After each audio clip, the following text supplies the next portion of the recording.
ठीक है जी, आज शुरू करते हैं जी। हम लोग क्यूएम की रिवीजन क्लासेस कर रहे हैं। ये बेसिकली क्रैश कोर्स है जिसमें कि हम लोगों ने सारे टॉपिक्स 100% फोकस के साथ और 100% कवरेज के साथ हम लोगों ने करने हैं। और आज जो हमारा क्रैश कोर्स है उसमें जो हमारा टारगेट है वो चैप्टर नंबर 7 और 6 स्टैटिस्टिकल मेथड्स है। ये भी एक इम्पॉर्टेंट एरिया है आप लोगों के सिलेबस के अंदर और इसके अच्छे खासे मार्क्स हैं। कन्वर्सली फ्रॉम फाइनेंस के पोर्शन जैसा था उससे जो है ना ये थोड़ा सा डिफरेंट है एरिया। इसमें कॉन्सेप्ट फार्मूले कैलकुलेशंस थोड़ी ज़्यादा है और लेकिन इजी है। फाइनेंस के अंदर ये था कि कुछ थोड़े बहुत ही फार्मूले थे लेकिन वो कैलकुलेशन काफ़ी मुश्किल हो जाती थी। इसमें कैलकुलेशंस आसान है। स्टैटिस्टिकल मेथड्स जो है ये आपके 2 चैप्टर्स पे कवर्ड है। ये दोनों हम मिक्स करके पढ़ेंगे क्योंकि बुक में जो इनकी तरतीब है वो थोड़ी डिफरेंट है और मैं जिस तरतीब से जिस ऑर्डर से पढ़ाऊंगा वो थोड़ा फ़र्क है। पहले तो ये चीज़ समझना ज़रूरी है कि स्टैट्स क्या होता है और मैथ्स क्या होता है। स्टैट्स और मैथ्स में जो बुनियादी फ़र्क है ना जी वो सर्टेनिटी का है। कैसे, इसका क्या मतलब है? देखिए, हम कुछ कैलकुलेशंस करते हैं, हमने कुछ चीज़ फाइंड आउट करनी है, कोई रिजल्ट निकालना है तो हम उसके लिए कैलकुलेशन करते हैं और वो कैलकुलेशन का एक आंसर निकलता है। हमने कुछ कैलकुलेट करना था, उसका फार्मूला होता है, उसके फार्मूले की कैलकुलेशन कर ली, उसका कुछ आंसर आ गया। जैसे फॉर एग्जांपल हम लोग कंपाउंड इंटरेस्ट है, सिंपल इंटरेस्ट है, ख़ास टाइम पीरियड के लिए ख़ास प्रिंसिपल के ऊपर एक ख़ास रेट ऑफ इंटरेस्ट के ऊपर जो आपका फ्यूचर वैल्यू निकलेगी वो कितनी निकलेगी उसके लिए आपके पास एक फार्मूला है। फार्मूला आप लगाते हैं, वो आप जहाँ पे मर्जी लगाएं, दिन के जिस वक्त मर्जी लगाएं, साल के जिस वक्त मर्जी दिन लगाएं, उसका वही सेम आंसर ही आना है जो कि उसका फार्मूले से कैलकुलेट करके आना है। तो मैथ जो है बेसिकली ये ऐसी आइटम्स की बात करता है जिनमें सर्टेनिटी पाई जाती है, कुछ ऐसी इंफॉर्मेशन जो आपने फाइंड आउट करनी है और उसमें तब्दीली नहीं आती, उसमें चेंजेस नहीं आते जब तक कि आप उसके वेरिएबल्स चेंज ना करें। ठीक है, जब तक आप उसकी प्रेजेंट वैल्यू में कुछ चेंज ना करें, जब तक आप उसकी इंटरेस्ट रेट को चेंज ना करें और इस तरह की चीज़ें। जबकि on the other hand stats जो होता है ये कुछ ऐसी आइटम्स को डील करता है जिसमें वेरिएबिलिटी पाई जाती है, जिसमें तब्दीली का आंसर शामिल होता है, जिसमें चेंजेस आ सकती हैं। इसका क्या मतलब है? हम लोग एक चीज़ कैलकुलेट करना चाहते हैं, वो ये कि हमारे पास जो स्टूडेंट आता है फॉर एग्जांपल क्यूएबी की क्लास के अंदर, उसकी एज क्या है। अब उसकी एज मैं आपसे पूछूंगा तो आपकी एज फ़र्क होगी, आपसे पूछूंगा आपकी एज फ़र्क होगी, किसी और स्टूडेंट से पूछूंगा उसकी एज और होगी, और ये सारे स्टूडेंट क्यूएम की क्लास में बैठे हुए हैं, क्यूएबी की क्लास में बैठे हुए हैं। लेकिन ये एक ऐसी रेलिवेंट इन्फॉर्मेशन है जो मुझे पता होनी चाहिए ताकि मैंने आगे उसको किसी डिसीजन मेकिंग में इस्तेमाल करना है, किसी कैलकुलेशन में फर्दर इस्तेमाल करना है। तो स्टैट्स ऐसी इंफॉर्मेशन को डील करता है जिसमें तब्दीली है, जिसमें वेरिएबिलिटी है।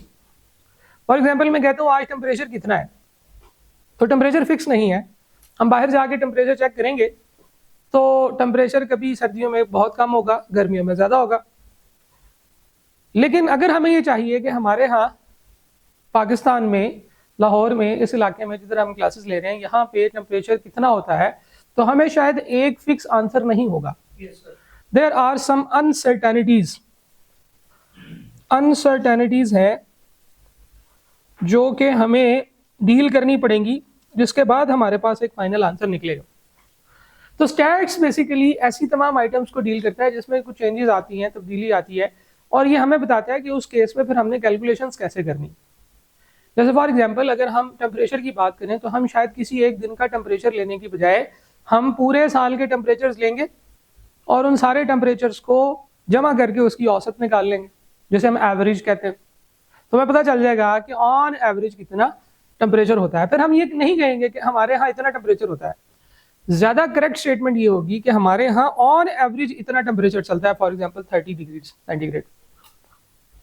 जबकि मैथ जो है वो ऐसी कैलकुलेशंस को डील करता है जिसमें हमेशा सर्टेनिटी पाई जाती है, वक्त गुजरने के बावजूद, दिन हो या रात या साल का कोई भी पहर हो या किसी भी किस्म की कैलकुलेशन है, किसी भी किस्म के लोगों से कर रहे हैं, तो उसका आंसर जो है वो हमारे पास सेम ही आया, आंसर में चेंज ना हो। तो ये तो है बेसिक डिफरेंस स्टैट्स का। अब स्टैट्स में क्योंकि वेरिएबिलिटी पाई जाती है, डिफरेंस पाया जाता है, चेंज पाया जाता है, तो हम लोग क्या करेंगे, हम फिर ऐसी टेक्निक्स लेकर आएंगे जो इस चेंज के होने के बावजूद हमें हेल्प आउट करे करेक्ट आंसर पे पहुंचने में। दूसरी चीज, हम जिस आंसर पे पहुंचेंगे वो हमारा आंसर जो है वो कभी ठीक होगा, कभी नहीं ठीक होगा। फॉर एग्जाम्पल मैं ये कहता हूँ कि हमारी क्लास में एवरेज बच्चे की उम्र जो है वो 19 साल होती है, और मैं पहले ही बच्चे से पूछूं तो उसकी उम्र 21 साल निकल आएगी। ठीक है, देयर आर चांसेस कि हम स्टैट में जो रिजल्ट निकालते हैं जब हम उसे चेक करने जाएंगे तो वो ठीक नहीं होगा, वो गलत हो जाएगा। ठीक है, तो अनसर्टेनिटीज के होने के बावजूद हम स्टैट के रिजल्ट्स को कैसे एक्सेप्टेबल बनाएंगे, कैसे उनको एक्सेप्ट करेंगे, ये सारी की सारी चीजें हम लोग स्टैट के टॉपिक में पढ़ते हैं। अब एक एवरेज रेट फाइंड आउट करना, एक average for example temperature find out करना, एक डिफरेंट तरीके से कैलकुलेशंस करनी होंगी और फिर हम उन्हें अपने आंसर में लेकर आएंगे।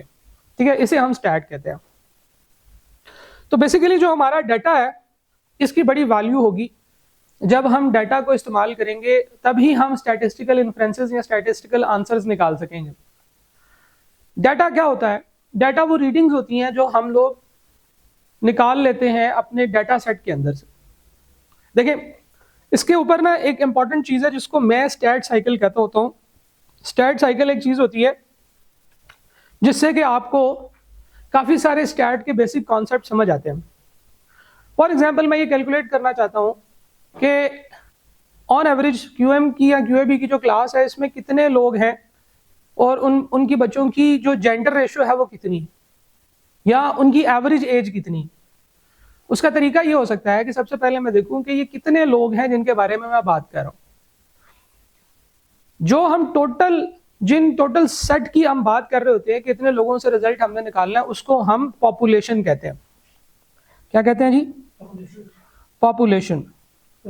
पॉपुलेशन जो है ये टोटल आइटम्स अंडर ऑब्जर्वेशन, इसकी डेफिनेशन है, वो आई एम श्योर कि वो मुझे याद कराने की जरूरत नहीं है आपको। पॉपुलेशन उन तमाम स्टूडेंट्स को कहते हैं जिनके बारे में हम एक रिजल्ट निकालना चाहते हैं, जिनके बारे में हम एक इंफॉर्मेशन गैदर करना चाहते हैं।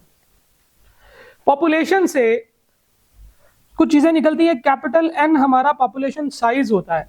नॉर्मली ये एक एस्टिमेटेड अमाउंट होती है कि इस वक्त हमारे पास पॉपुलेशन साइज कितना है। फॉर एग्जांपल क्यूएम की क्लास में हमारे पास 5000 स्टूडेंट्स हैं। उन 5000 स्टूडेंट्स के बारे में मैं एक रिजल्ट फाइंड आउट करना चाहता हूं कि उनकी एवरेज एज क्या है। तो हमारा पॉपुलेशन साइज कैपिटल एन 5000 होगा। वो आप बुक से पढ़ लीजिएगा।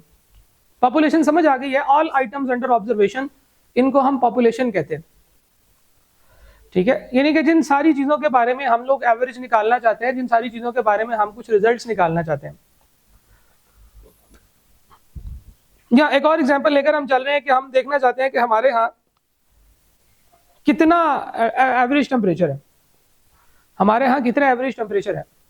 तो हम लोग साल के 365 दिनों का एवरेज टेम्परेचर फाइंड आउट करना चाहते हैं। तो 365 इज आवर पॉपुलेशन साइज। जितने दिन या जितनी आइटम्स अंडर ऑब्जर्वेशन है जिनके बारे में हम इंफॉर्मेशन गैदर करना चाहते हैं वो हमारी पॉपुलेशन होती है। पॉपुलेशन से हम कुछ इंफॉर्मेशन जो गैदर करते हैं, हम जो इंफॉर्मेशन पॉपुलेशन से गैदर करते हैं इसे हम पॉपुलेशन के पैरामीटर्स कहते हैं। पैरामीटर, पॉपुलेशन के पैरामीटर्स उस पॉपुलेशन से अखज़ की जाने वाली डिफरेंट इंफॉर्मेशन को, जो स्टैटिस्टिकल इंफॉर्मेशन होती है, उनको कहते हैं। पॉपुलेशन के अंदर से सबसे पहली जो चीज एक्सपेक्ट कर सकते हैं वो कैपिटल एन होता है, पॉपुलेशन का साइज। पॉपुलेशन के अंदर से पॉपुलेशन मीन फाइंड आउट किया जा सकता है जिसको कैपिटल एक्स बार कहते हैं। ठीक है जी। इसी तरह से पॉपुलेशन के अंदर से हम लोग पॉपुलेशन की स्टैंडर्ड डेविएशन फाइंड आउट करते हैं जिसको एसडी कहते हैं, स्टैंडर्ड डेविएशन। कुछ और भी चीजें होती हैं जो हम आगे चलेंगे तो आपको मैं बताऊंगा क्या होती है। पॉपुलेशन की पैरामीटर स्टैंडर्ड डेविएशन जिसको हम चलेंगे मीन से रिप्रेजेंट कर सकते हैं। मीन स्क्वायर वेरिएंस के इक्वल होता है। म्यू का जो साइन होता है ये हमारा पैरामीटर होता है जिसको हम फाइंड आउट करते हैं। अच्छा, अब एक प्रॉब्लम है वो ये कि 5000 लोगों से उनकी एज पूछना एक थोड़ा मुश्किल काम होता है। यहाँ से असल गेम स्टार्ट होती है। ये पूरी पॉपुलेशन को चेक करना, पूरी पॉपुलेशन से आइडेंटिफिकेशन करना है कि यार ये पॉपुलेशन के अंदर जो भी चीज़ हम फाइंड आउट करना चाहते हैं वो कैसी है, वो हम नहीं कर सकते। उसकी बहुत सारी रीजंस होती हैं। पहली रीजन तो ये है कि कभी कभार ऐसे होता है कि पॉपुलेशन इस तरह की होती है कि जब हम इतनी बड़े साइज की होती है कि हम उससे कुछ इन्फॉर्मेशन गैदर करना चाहें तो हमें बहुत ज़्यादा एफर्ट लग जाएगी। जैसे 5000 स्टूडेंट से रब्ता करके उनसे इन्फॉर्मेशन गैदर करना कि हाँ भाई बताओ तुम्हारी एज कितनी है, इसके लिए 5000 कॉल्स चाहिए। ऑन एवरेज एक बंदा दिन में 50 कॉल्स कर ले तो हम कहते हैं यार बहुत ज़बरदस्त बात हो गई। 50 कॉल्स नहीं होती। हम लोग यहाँ पे अगर एडमिशन के लिए कॉल्स कराते हैं तो 20 या 25 कॉल्स बच्चा कर पाता है, ठीक है। इसका मतलब ये है कि अगर आपको 5000 लोग चाहिए तो आपको 5000 बच्चों को आपने कॉल करनी है, और एक बंदा जो है वो 25 बच्चों को कॉल कर सकता है, तो कितने लोग चाहिए जरा बताएं। 5000 तक सीम 25, 200 जॉब्स होंगी आपकी।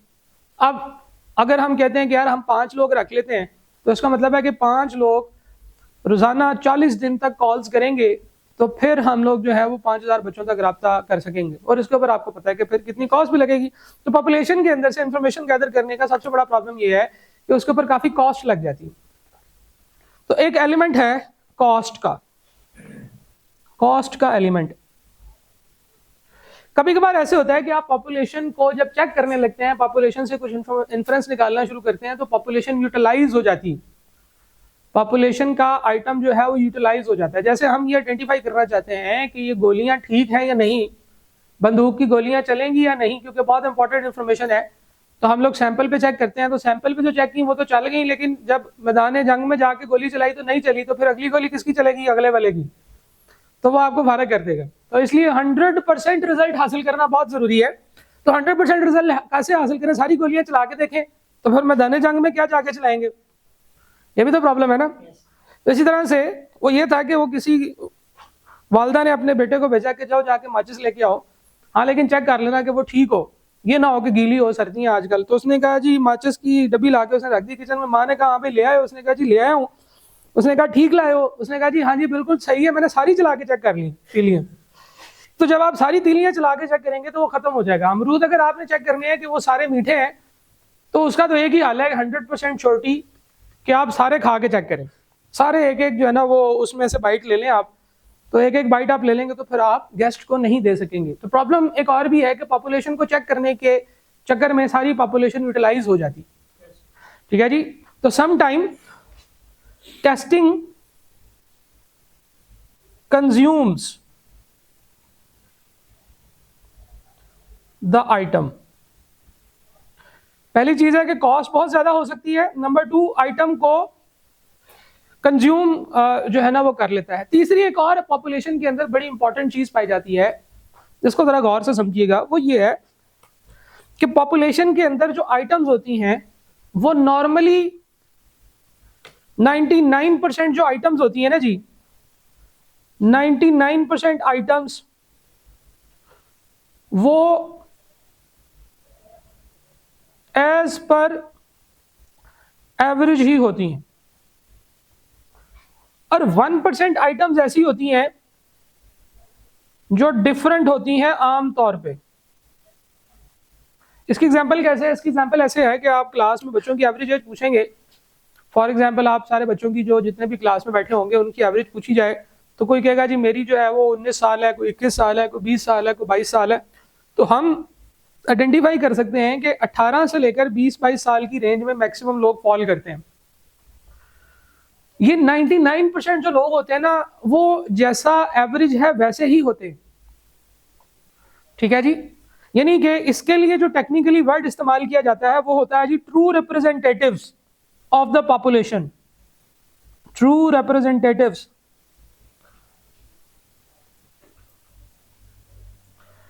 ठीक है जी। ट्रू रिप्रेजेंटेटिव्स होते हैं 99% और आइटम्स आपकी पॉपुलेशन के। जैसे फॉर एग्जांपल अगर एक मुल्क है उसमें सारा साल गर्मी रहती है, तो किसी एक दिन में भी गर्मी ही होगी।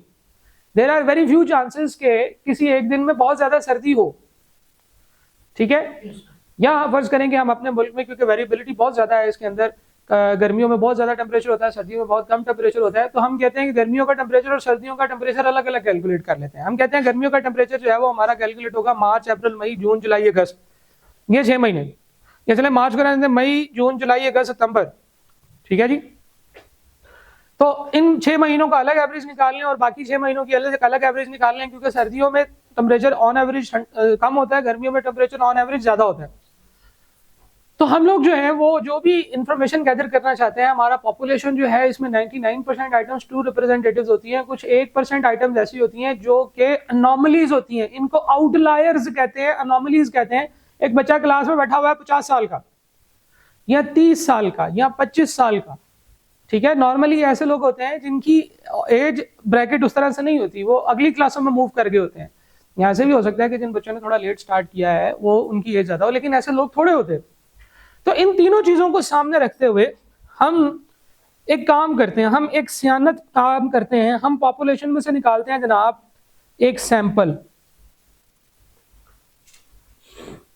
हम कहते हैं कि एक तो ये है कि टेस्टिंग करने से सारे आइटम्स कंज्यूम हो जाते हैं, ऐसा भी हो सकता है।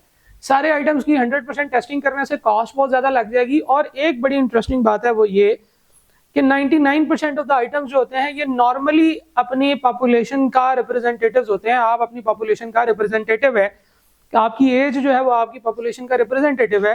तो इसका मतलब ये है कि बजाय इसके कि हम 100% पूरे 5000 लोगों के ऊपर ये कैलकुलेशन करें, व्हाई नॉट कि हम इसमें से ऐसी एक सैंपल निकाल लें जो थोड़ा हो, फॉर एग्जांपल 50 बच्चों का, और हम उस सैंपल के अंदर जो भी कैलकुलेशंस हमने पॉपुलेशन के लिए कैलकुलेट करनी है हम वो उस सैंपल की कर लें। इसे हम सैंपल के स्टैटिस्टिक्स कहते हैं।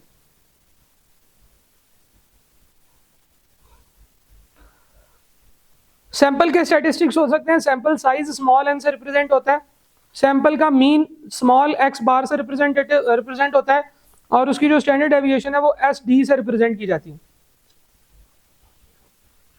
तो देखो जरा हमने क्या किया, हमने कहा कि पॉपुलेशन बहुत बड़ी है, पॉपुलेशन के ऊपर सारी इंफॉर्मेशन गैदर करने से हमें एक चीज हासिल हो जाएगी जो कि है 100% एक्यूरेट इंफॉर्मेशन। हमें 100% उसका मीन सही पता लग जाएगा जब हम 5000 के 5000 लोगों से पूछ लेंगे। हमें 100% स्टैंडर्ड डेविएशन उसकी सही पता चल जाएगी जब हम 5000 से के पूरे लोगों को चेक कर लेंगे और उसको कैलकुलेशन में ले आएंगे। लेकिन 100% के चक्कर में ये कुछ नुकसानात हो सकते हैं, इसलिए हमने एक सैंपल लिया और पहला काम हमने ये किया कि पूरी कोशिश की कि ऐसा सैंपल लिया जाए जो कि अपनी पॉपुलेशन का ट्रू रिप्रेजेंटेटिव हो। यानी कि जब हम बच्चे चूज कर रहे थे तो हमने कुछ बच्चे एक कॉलेज से लिए, कुछ बच्चे दूसरे कॉलेज से, कुछ तीसरे कॉलेज से, और कुछ किसी और सिटी के कॉलेज से लिए, क्यूएबी की क्लास के। कुछ ऐसे बच्चे लिए जो, कुछ ऐसे बैचेस लिए जो फॉरेन एफएससी के बाद स्टार्ट होते हैं, कुछ ऐसे बैचेस लिए जो इंटर के रिजल्ट ग्रेजुएशन के बाद स्टार्ट होते हैं, ताकि एक ऐसा मिक्सर ऑफ सैंपल आ जाए जो कि ट्रू रिप्रेजेंटेटिव हो, और फिर उसके ऊपर हम इंफॉर्मेशन गैदर कर लें जिसे हम सैंपल स्टैटिस्टिक्स कहते हैं। और सैंपल स्टैटिस्टिक्स की बेसिस के ऊपर हम एक अंदाजा लगा लें कि भैया हमारा पॉपुलेशन का पैरामीटर क्या होगा, हमारा पॉपुलेशन का पैरामीटर क्या होगा। अगर तो हम पूरा 100% पॉपुलेशन के ऊपर इंफॉर्मेशन लगाएंगे तो हमें 100% रिजल्ट मिल जाएगा। यस, लेकिन हमने ये जो सैंपल लगाया, सैंपल निकाला, सैंपल को सिलेक्ट करते हुए अच्छे तरीके से सैंपल को सिलेक्ट किया, पूरे उसमें सैंपल के जितने मेथड्स वगैरह थे उनको इस्तेमाल किया। तो सबसे पहले हमें यहाँ पे एक अक्लमंदी और जहानत का काम करना होगा, वो ये कि हमें सैंपल सिलेक्शन ऐसी करनी होगी जिससे कि हमारा ट्रू रिप्रेजेंटेटिव आए हमारी सिलेक्शन के अंदर। सैंपल सिलेक्शन ये आपका काम है कि आपने अच्छा सैंपल सिलेक्ट करना है। इसमें सैंपल के मेथड आ जाते हैं कि आपने किस तरह से सैंपलिंग करनी है। आपने वैल्यू बेस्ड सैंपलिंग करनी है, आपने रैंडम सैंपलिंग करनी है, आपने स्टेज बाय स्टेज सैंपलिंग करनी है, क्लस्टर सैंपलिंग करनी है। ये सारी सैंपलिंग जो है किस लिए की जाती है कि एक ऐसा आइटम सिलेक्ट किया जाए पॉपुलेशन सैंपल के लिए जो कि पॉपुलेशन का ट्रू रिप्रेजेंटेटिव हो, जो पॉपुलेशन को प्रॉपर रिप्रेजेंट करे, और जो इसके रिजल्ट हो वही पॉपुलेशन के रिजल्ट हो। जब हमने सैंपल के रिजल्ट, सैंपल अच्छे तरीके से सेलेक्ट कर लिया, सैंपल के जितने भी बेस्ट प्रैक्टिसेस थी सैंपल को सिलेक्ट करने की वो हमने कर ली, उसके बाद हम सैंपल के स्टैटिस्टिक्स निकाल लिए, उसकी कैलकुलेशंस और उसके फार्मूले हैं। फिर हमारे पास आता है कि अब हमारे पास तो सैंपल का रिजल्ट आया है, पॉपुलेशन का रिजल्ट क्या होगा। सैंपल का रिजल्ट आया है, पॉपुलेशन का रिजल्ट क्या होगा। तो हम यहां से कुछ एस्टिमेशन करते हैं।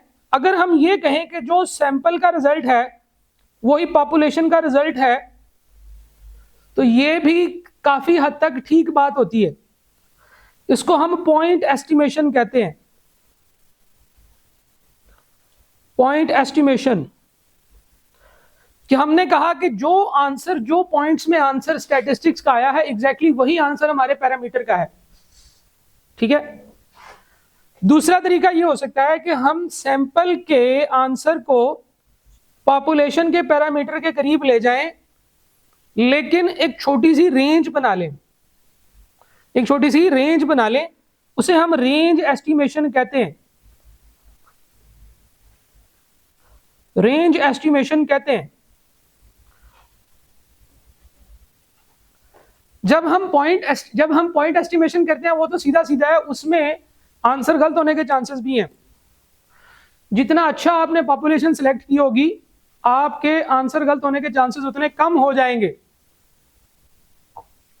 और कभी आपने अगर एक ऐसा सैंपल सिलेक्ट कर लिया जो पॉपुलेशन का 100% ट्रू रिप्रेजेंटेटिव है, तो फिर तो बड़ी अच्छी बात है, आप पॉइंट एस्टिमेशन कर लें। पॉइंट एस्टिमेशन क्या होती है? लेट्स सपोज हमने 5000 बच्चों में से 50 बच्चे लिए, सारों से उनकी एज पूछी, एज का जमा किया, 50 पे डिवाइड किया, एवरेज एज आ गई, कितनी निकली? 19 साल 6 महीने, लेट्स सपोज।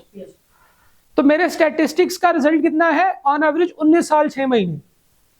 अगर मैं पॉइंट एस्टिमेशन में कर रहा हूँगा तो मैं कहूंगा जो मेरा स्टैटिस्टिक्स का रिजल्ट है वही मेरे पॉपुलेशन का भी पैरामीटर है, यानी कि जो मैंने एवरेज ली है मेरा वही पॉपुलेशन का आंसर भी है। इसे हम पॉइंट एस्टिमेशन कहते हैं। एग्जैक्टली पिन पॉइंट एस्टिमेशन लगाना कि यार जो मेरा सैंपल का आंसर आया है वही मेरा पॉपुलेशन का आंसर है। तो मैं ये स्टेटमेंट पास कर दूं कि भाई मैंने 50 बच्चों का सैंपल लिया था, सैंपल बड़ा परफेक्ट ट्रू रिप्रेजेंटेटिव था, बहुत सारी स्टेजेस लगा के मैंने सैंपल सेलेक्ट किया, मेरे पास आंसर आया 19 साल 6 महीने। तो इसका मतलब है कि पॉपुलेशन में भी यानी कि पूरे के पूरे 5000 बच्चों की एवरेज एज 19 साल 6 महीने होगी।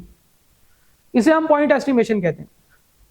लेकिन फिर मैं अगर ये कहूं कि मैंने कहा नहीं यार पॉइंट एस्टिमेशन जरा टाइट लग रही है, इसमें गलती के चांसेस ज्यादा हैं, तो मैं थोड़ी सी रेंज बढ़ाने लगा हूं।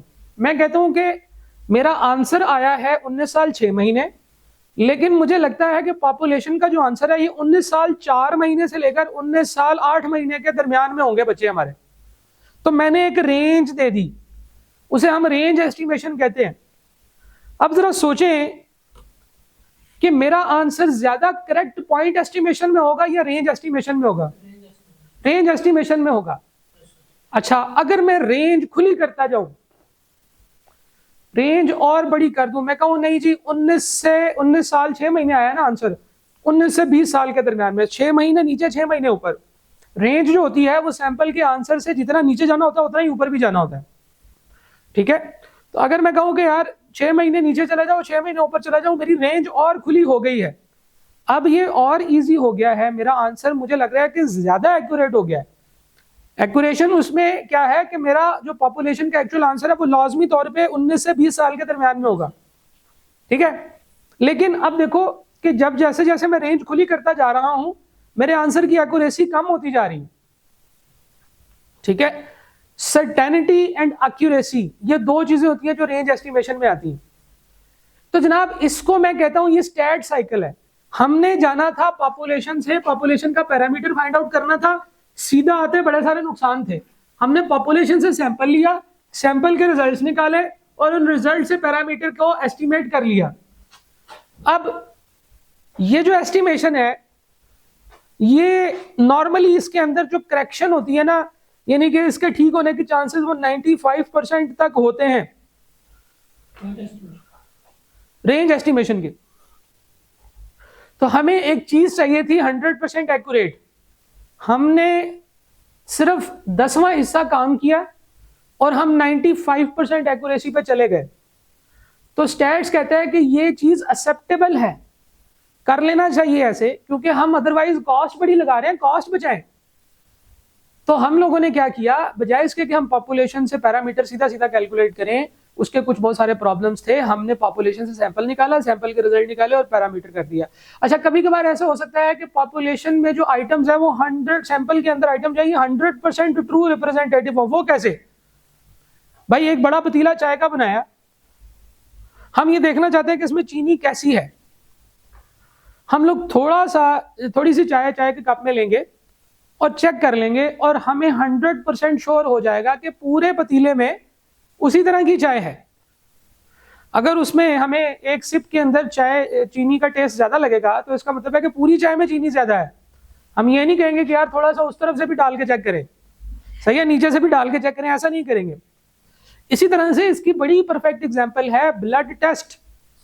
ब्लड टेस्ट में इंसान का जो ब्लड होता है वो क्योंकि इतना अच्छी तरह मिक्स हुआ होता है कि वो जब हम थोड़ा सा एक सिरिंज में उसका ब्लड लेते हैं तो वो 100% ट्रू रिप्रेजेंटेटिव होता है पॉपुलेशन का। तो हम जो ब्लड सैंपल के रिजल्ट्स निकालते हैं हम कह सकते हैं कि यही हमारे अंदर पूरी की पूरी पॉपुलेशन का भी इतना ही रिजल्ट आएगा। अगर हमारे व्हाइट ब्लड सेल्स जो हैं वो 5% है तो हमारे पूरे ब्लड के अंदर 5% व्हाइट ब्लड सेल्स होंगे। सारे के सारे ब्लड सेल को कंफर्म करने के लिए हमें बंदे के जिस्म से सारा खून निकालना पड़ेगा, ठीक है, फिर वो बंदा मर जाएगा, फिर उसका हम कुछ नहीं कर सकेंगे। तो जनाब ये बहुत सारी जगहों पे प्रैक्टिकेबल है कि हम पॉपुलेशन से सैंपल निकालते हैं। सैंपल के सिलेक्शन के वक्त हमने सिर्फ एक काम करना है कि हमने ट्रू रिप्रेजेंटेटिव सैंपल सेलेक्ट करना है। तो ये काम जो है पॉपुलेशन से सैंपल निकालने वाला, ये आपके लिए क्या है जी, सैंपल सिलेक्शन। एक अच्छी सैंपल सिलेक्शन करनी है। सैंपल से स्टैटिस्टिक्स निकालते हैं तो अच्छी और प्रॉपर सही फार्मूले लगा के कैलकुलेशन करनी है। और यहां से जब आपने रेंज एस्टिमेट करनी है तो रेंज एस्टिमेशन के फार्मूले लगाने हैं। तो ये है हमारा पूरा स्टैट साइकिल कि हम ऊपर से नीचे आ रहे थे, हम घूम के आए और हर स्टेप में जाते हुए हमने कुछ ना कुछ करना है। अब सैंपल से सैंपल स्टैटिस्टिक्स फाइंड आउट करना है, ये 2 चैप्टर्स में आप लोग पढ़ेंगे। सैंपल सिलेक्शन ये एक थ्योरेटिकल डिस्कशन है, ये आप पढ़ेंगे आपको पता चल जाएगा यार कैसे अच्छा सैंपल निकालना है। पॉइंट एस्टिमेशन और रेंज एस्टिमेशन अब आप लोगों के सिलेबस में नहीं है, आप लोगों की जान छूट गई है इससे, ठीक है। लेकिन असल में ये सारा स्टैट साइकिल अब ऐसे कंप्लीट होता है। पॉइंट एस्टिमेशन है और ये क्या नाम है, सैम्पलिंग और sampling distribution of the mean. असल में सैम्पलिंग भी जो है वो भी आखिरी चैप्टर में थी, ये खत्म हो गई है सैम्पलिंग भी। लेकिन इसमें हमने सजेशन ये की थी कि सैम्पलिंग कम से कम आप जो है ना वो, क्योंकि थ्योरेटिकल डिस्कशन है 2-3 सफ़े हैं, वो डाल दें आप दोबारा बुक में वापस, तो शायद उसमें कुछ चीज़ें शामिल हैं। बहरहाल हम किस स्टेज पे हैं, हम स्टेप 2 में हैं इस वक्त। ये जो 2 चैप्टर्स हम पढ़ेंगे इसमें हमने सैंपल से सैंपल के स्टैटिस्टिक्स निकालने हैं। चैप्टर 7 और 8 जो है इसके अंदर हम लोग ये चीज़ सीखेंगे कि हमारे पास सैंपल का डाटा आ गया है, सैंपल से सैंपल के स्टैटिस्टिक्स निकालने हैं। सैंपल के स्टैटिस्टिक्स क्या है, सैंपल के बारे में ऐसी रेलेवेंट इंफॉर्मेशन जिससे कि हम उस सैंपल के बारे में कुछ ओपिनियन बिल्ड कर सकते हैं, सही है। जैसे कि फॉर एग्जांपल सैंपल के अंदर से भी हमने मीन निकाला है और वो मीन जो है वो 19 साल 6 महीने जो निकला है, इट मीन्स के ऑन एवरेज हमारी QAB की क्लास के अंदर एक बच्चा, उसकी एज 19 साल 6 महीने होती है। इससे ज्यादा भी हो सकती है, इससे कम भी हो सकती है। इसको हम सैंपल मीन कहते हैं। स्टैंडर्ड डेविएशन जो है वो डिस्पर्शन अबाउट द मीन होता है कि मीन तो चले 19 साल 6 महीने है, इसमें डिस्पर्शन या वेरिएबिलिटी कितनी है, ऊपर कहां तक जा सकता है बच्चे का आंसर, नीचे कहां तक जा सकता है, ये स्टैंडर्ड डेविएशन रिप्रेजेंट करती है। इसी तरह से रेंज होती है, रेंज से मुराद होती है कि आपके पूरे के पूरे सैंपल डाटा के अंदर मैक्सिमम वैल्यू मिनिमम वैल्यू क्या क्या है उसके फार्मूले। तो जनाब हम लोग क्या करेंगे, लेट्स सपोज कि हम लोग, हमारे पास सैंपल आ गया 50 लोगों का, इसके ऊपर हम डाटा या इंफॉर्मेशन गैदर करेंगे। इंफॉर्मेशन गैदर करने के 2 तरीके हो सकते हैं। एक होता है जी डायरेक्ट कैलकुलेशन, या जिसे हम डायरेक्ट मेथड कहते हैं। हम लोग बंदे को खुद राब्ता करें, बंदे से खुद पूछें, किसी को उसके पास भेजें, उसके कॉलेज में किसी को भेजें और उन्हें कहें कि जी इसकी इंफॉर्मेशन दें। एक होता है जी इनडायरेक्ट मेथड, हम लोगों ने पहले से किसी और बंदे ने काम किया हुआ था, उससे इंफॉर्मेशन ली है और पूछा है कि बताओ इस बच्चे की एज क्या है। यानी कि हमने फॉर एग्जांपल ICAP से राब्ता किया, बच्चों के CEN नंबर बताया और उनसे पूछा कि इन बच्चों की एज बता दें, डेट ऑफ बर्थ बता दें, वहां से एवरेज एज निकाली और एवरेज एज जो है वहां से कैलकुलेशंस कर ली। तो डाटा 2 तरह से होता है कैलकुलेट या गैदर, आप 2 तरह से करते हैं, डायरेक्ट मेथड से और इनडायरेक्ट मेथड से, ठीक है जी। तो ये इस तरीके से आप लोग यहाँ पे पढ़ेंगे। वो खत्म कर दिया है कि अपने सिलेबस से खत्म कर दिया, वो सिर्फ वो सैंपल वाली थोड़ी सी डिस्कशन है, वो मैं करवा दूंगा, जितनी करवाऊंगा उतनी है बस। उन्होंने नहीं ऐड किया, परेशान नहीं होना आपने, घबराना नहीं।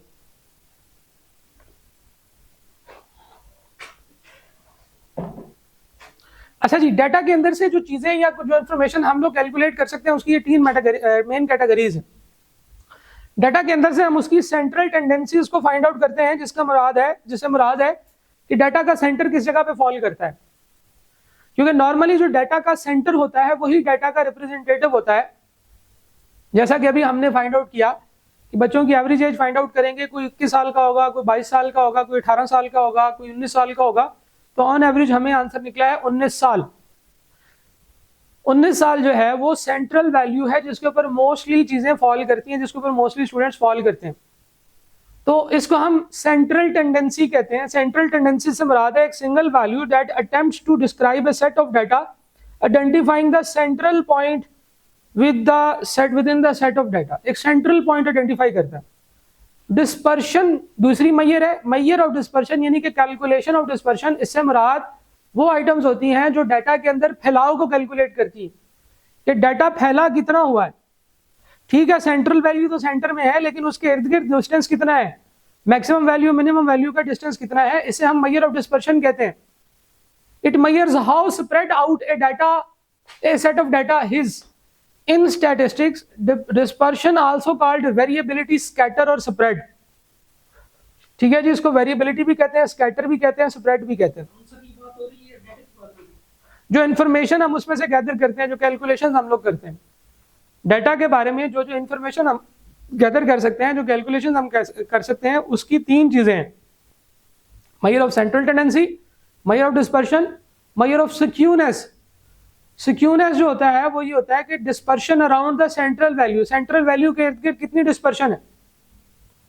ठीक है जी, सेंट्रल वैल्यू अगर फर्ज करें कि हमेशा सेंटर में नहीं है, लेफ्ट या राइट है, तो फिर वहां से हम स्क्यूनेस को कैलकुलेट करते हैं, जिससे हमें इंफॉर्मेशन के बारे में काफी सारी चीजें पता चलती हैं। तो ये तीन मेन कैटेगरीज हैं। इन तीनों कैटेगरीज के अंदर कैलकुलेशन की मेथोडोलॉजीज, उसके फार्मूले और इनको कैलकुलेट करने का तरीका वगैरह हम समझेंगे। ठीक है, सबसे पहले हम लोग बात करते हैं जी मैयर ऑफ सेंट्रल टेंडेंसी की। सेंट्रल टेंडेंसी से मुराद ये है कि आइटम के अंदर एवरेजेस जो है वो कौन कौन सी और कहां पे फॉल करती हैं। इसकी एक कैटेगरी है सब कैटेगरी 1, एवरेजेस। क्या? एवरेजेस। एवरेजेस जो होते हैं, वैसे तो इनकी तीन कैटेगरीज हैं, लेकिन पहली कैटेगरी हम पढ़ने लगे हैं। Averages measure of central tendencies, value based averages. ये वैल्यू बेस्ड होती हैं, इनका नाम याद रखिएगा। एवरेज जो होते हैं ये वैल्यू बेस्ड होते हैं, इसमें वैल्यू की बेसिस के ऊपर जो है ना वो कैलकुलेशन होती है, value based. Value based averages के क्या क्या फार्मूले हैं जनाब? जो अर्थमेटिक मीन होता है AM, GM और HM। Arithmetic mean, geometric mean, harmonic mean. Arithmetic mean का फार्मूला होता है सारी वैल्यूज को जमा करें, नंबर ऑफ वैल्यूज पे डिवाइड करें, समीशन x ओवर n। हमें पता है कि हमारे पास जितना भी डाटा है उनको x से रिप्रेजेंट किया जाता है। सैंपल के अंदर हर डाटा वैल्यू को, डाटा पॉइंट को x से रिप्रेजेंट किया जाता है। ठीक है जी, लेट्स सपोज एवरेज एज की अगर हम बात करें तो हमारे पास जो है ये एवरेज एज का डाटा सेट है 19 साल, 18 साल, 20 साल, 21 साल, 19 साल, फिर 19 साल, फिर 20 साल, 22 साल। इस तरीके से हम लोग जो है ना वो कैलकुलेशन कर रहे हैं और हमारे पास डाटा सेट आ रहा है। ये हमारा डाटा सेट है। डाटा सेट के अंदर कितनी नंबर ऑफ वैल्यूज है? स्मॉल n से रिप्रेजेंट की जाती है। कितनी नंबर ऑफ वैल्यूज है? 1 2 3 4 5 6 7 8 9 10। 10 वैल्यूज हैं, तो small n will be equal to 10। Sir ये x को ये हमारी पॉपुलेशन होगी ऊपर वाला, ये नहीं, ये हमारा सैंपल होगा। ये टोटल सैंपल है। सैंपल की हर आइटम को x1 से रिप्रेजेंट कर सकते हैं। ये हमारा x1 है, ये x2 है, 3 किसी भी, यानी कि x1 2 3 4 5। यानी कि फॉर एग्जांपल अगर आपसे कहो कि कहा जाए कि बताओ x1 क्या है, तो हम कहेंगे कि x1 19 है। x2 क्या है, तो हम कहेंगे वो 18 है। यानी कि हमारे डाटा सेट में किस तरीके से इंफॉर्मेशन आ रही है। ये बेसिकली क्या है? एजेस है स्टूडेंट की राउंडेड टू द ईयर्स। जो हमारे पास स्टूडेंट्स हैं इनकी एज है। अब जरा देखिएगा गौर से, ये फार्मूला है जी समीशन x ओवर n। तो समीशन x ओवर n से हमें क्या मिलता है? x बार। ये स्मॉल x बार से रिप्रेजेंट किया जाता है, इसको x के ऊपर बार लगा दी जाती है, यानी कि उसके सर पे फटा लगा दिया जाता है। इसका मतलब ये है कि ये सारी वैल्यूज जमा करनी है, summation x divided by n। अच्छा, इसका क्या मतलब है? देखिए, समीशन x से मुराद है जितने भी x है वो सारे के सारे जमा करके यहाँ पे लिखने हैं। तो समीशन x जो है वो इनको सारों को जमा करेंगे तो क्या आंसर आएगा? करें जरा, 19 18 20 21 19 19 20 22 18 19। Summation x over n। n क्या है? Number of values 10। तो समीशन x कितना होगा जी?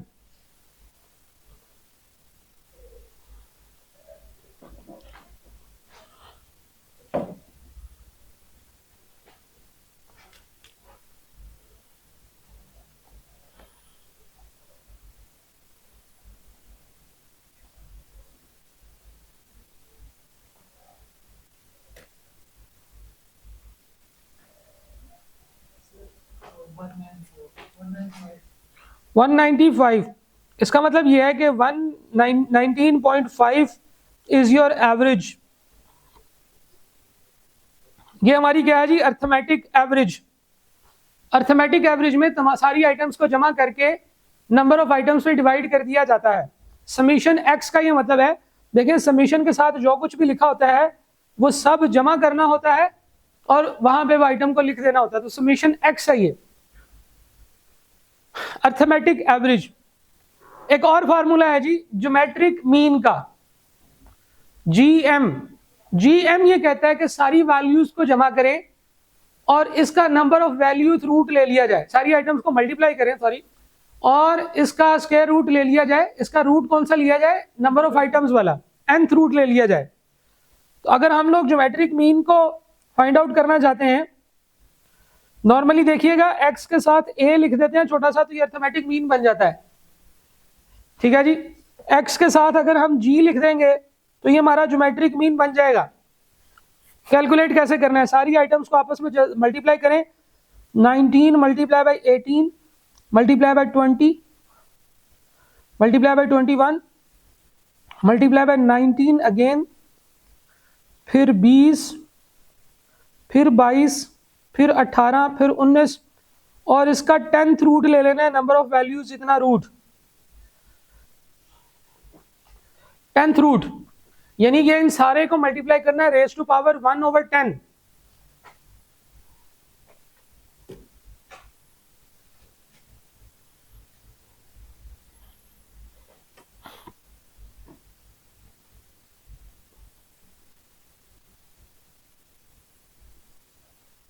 Last 19.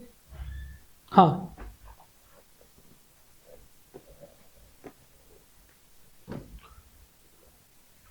और इसका 10th रूट लेना है, स्क्वायर रूट का साइन लगा के स्क्वायर रूट के ऊपर 10 लिखना है और नीचे आंसर वाला वैल्यू जो है वो आएगी।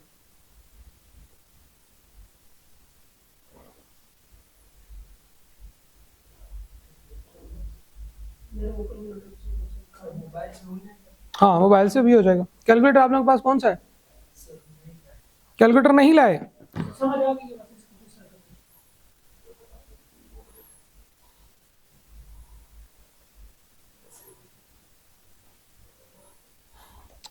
ये असल में मैंने आपको इनके आंसर्स के बारे में भी कुछ बताना है, डेट इज वाई।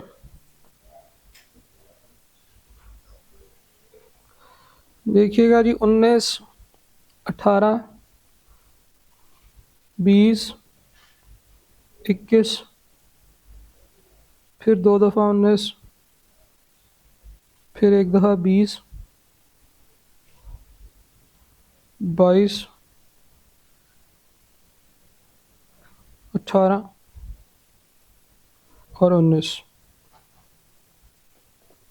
ठीक है जी। 14.49, तो 14.5 लिख लेते हैं। ये है जनाब हमारा ज्योमेट्रिक मीन। अर्थमेटिक मीन जो होता है ये कैसे होता है, अर्थमेटिक मीन की कैलकुलेशन भी आसान है, n over summation 1/x। n जो होता है ये नंबर ऑफ वैल्यूज होती हैं 10। समेशन 1/x का क्या मतलब है, इसका ये मतलब है कि सारे 1/x कैलकुलेट करके आपस में जमा कर देने हैं। समेशन का मतलब क्या होता है, जमा करना। 1/x 19.4 नहीं है। पता नहीं, वो मैंने शायद फिर कुछ वैल्यू मिस कर दी होगी। 19 इधर से मैं बोल रहा हूँ, जरा बोलना, इधर से देखना, मैं बोल रहा हूँ 19 है, फिर उससे पहले अच्छा हाँ, ये मैंने प्लस लगा दिया था, इसको मल्टीप्लाई करें 19.463 है जी, Yes, sir. 19.46, बस ठीक है, इतना ही काफ़ी।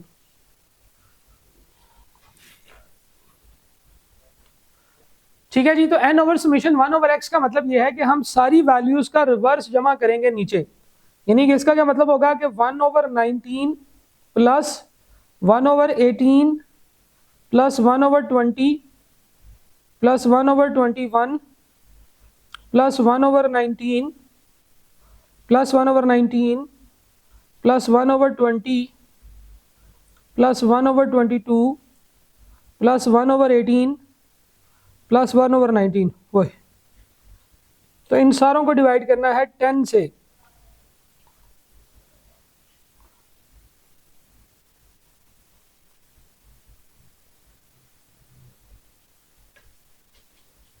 ठीक है जी, तो हमारे पास आंसर आएगा, कितना आया जी?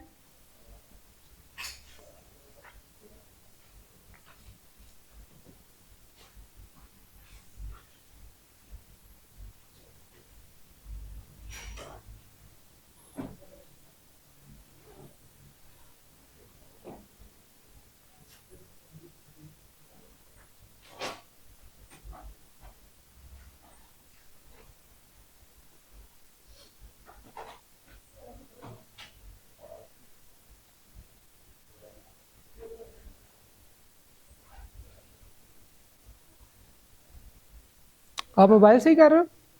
ये कैलकुलेटर आपके पास? करो करो करो करो।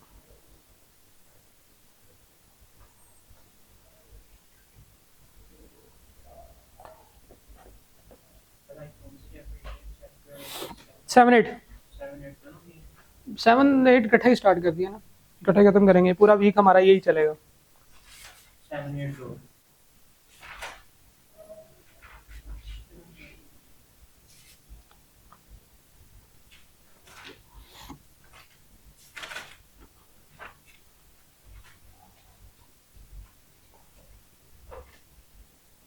वो तो कंप्यूटर बहुत जवाब दे ऐसे ही।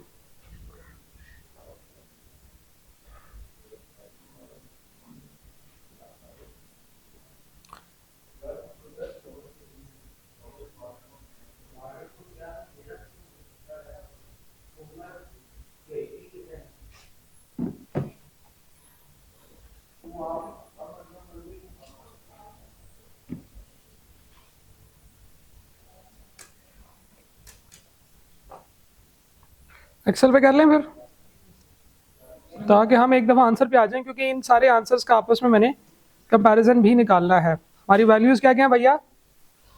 हमारी वैल्यूज़ है 19 18 20 21 19 19 20 22 19 18 20 21 19 19 20 22, आगे क्या था जी? 18 और 19। ठीक है जी, इन सब के इन्वर्स लेने हैं, तो हम कहेंगे 1 ओवर दिस वैल्यू। ठीक है जी, और ये हमने जो है ये पेस्ट कर दिया तक। तो इनका रिवर्सल जो है इसको जमा किया तो मेरे पास आया ये, फिर 1 over this value 10 over this value is 19.42 19.42। ठीक है जी, अर्थमेटिक, ज्योमेट्रिक और हार्मोनिक मीन की हम लोगों ने एक प्रैक्टिस की है। HM stands for harmonic mean.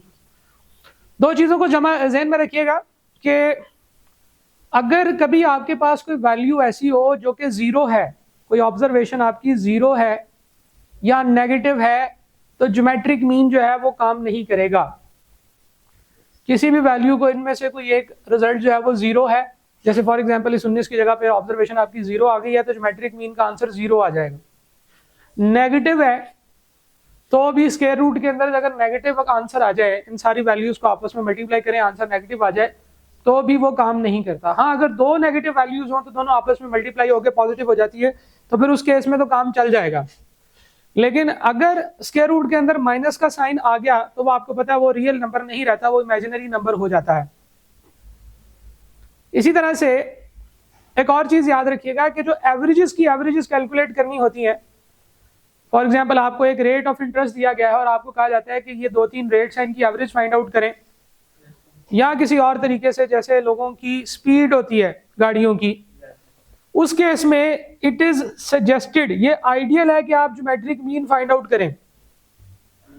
Averages की एवरेज फाइंड करना, स्पीड की रेट्स वगैरह की, rate of increase, rate of decrease, इस तरह की एवरेजेस जो है वो हम लोग ज्योमेट्रिक मीन के थ्रू ही कैलकुलेट करते हैं। ये ज्यादा आइडियल है, ये ज्यादा अच्छी बात है, ये ज्यादा मुस्तहसन है। ठीक है, ये मुस्तहब है, फर्ज नहीं है। एवरेज निकालने के लिए ऐसी चीजों की एवरेज जो ऑलरेडी एवरेज हो। ठीक है, रेट ऑफ चेंज है, जैसे स्पीड एक रेट ऑफ चेंज होता है, जैसे इंटरेस्ट रेट एक रेट ऑफ चेंज होता है, जैसे ग्रोथ रेट एक रेट ऑफ चेंज होता है। तो उनके लिए हम ज्योमेट्रिक मीन का फार्मूला इस्तेमाल करें तो ज्यादा बेहतर है। अर्थमेटिक मीन भी लोग इस्तेमाल करते हैं, कोई प्रॉब्लम नहीं है उसमें। ठीक है जी। अगर सर वैल्यू में 0 आ जाए तो फिर कौन सा करना है? अगर वैल्यू में 0 आ जाए तो आप ज्योमेट्रिक मीन इस्तेमाल नहीं कर सकते, ज्योमेट्रिक मीन। फिर इस्तेमाल नहीं करेंगे ज्योमेट्रिक मीन। तो दो बातें बेसिकली ये दोनों ज्योमेट्रिक मीन के लिए है। नंबर 1, ज्योमेट्रिक मीन वहां पे इस्तेमाल नहीं करना है जहां पे 0 वैल्यू हो या नेगेटिव वैल्यूज आ रही हो, एक बात। दूसरी बात यह है कि ज्योमेट्रिक मीन जो है वो नॉर्मली एवरेजेस की एवरेजेस फाइंड आउट करने के लिए इस्तेमाल की जाती है। अर्थमेटिक मीन तो सिंपल सा, मासूम सा, साफ सुथरा सा, शरीफ सा फार्मूला है, उसको जिधर मर्जी इस्तेमाल कर लें। बहुत ज्यादा बड़ी वैल्यूज हो तो ज्योमेट्रिक मीन काम नहीं कर पाता, क्योंकि वैल्यूज को मल्टीप्लाई करना होता है। जैसे 10 वैल्यूज थी और आप लोग इसको आपस में मल्टीप्लाई कर रहे थे तो फार्मूला कैलकुलेटर ने जवाब दे दिया था। तो बहुत ज्यादा बड़ी वैल्यूज हो या बहुत ज्यादा नंबर ऑफ वैल्यूज हो तो भी geometric mean is not ideal कि आप उसे इस्तेमाल करें। अगर एस्ट्रोनॉमिकल वैल्यूज हो, बिलियंस एंड बिलियंस में वैल्यूज हो, तो फिर इट इज बेटर कि आप हार्मोनिक मीन इस्तेमाल करें। ठीक है, वैसे तो हार्मोनिक मीन में 1 ओवर करके वो वाला आंसर जब आप निकालेंगे तो वो भी बहुत छोटे छोटे पॉइंट्स बच चले जाएंगे। बहुत ज्यादा बड़ी वैल्यूज और बहुत ज्यादा छोटी वैल्यूज वो इग्नोर हो जाती हैं।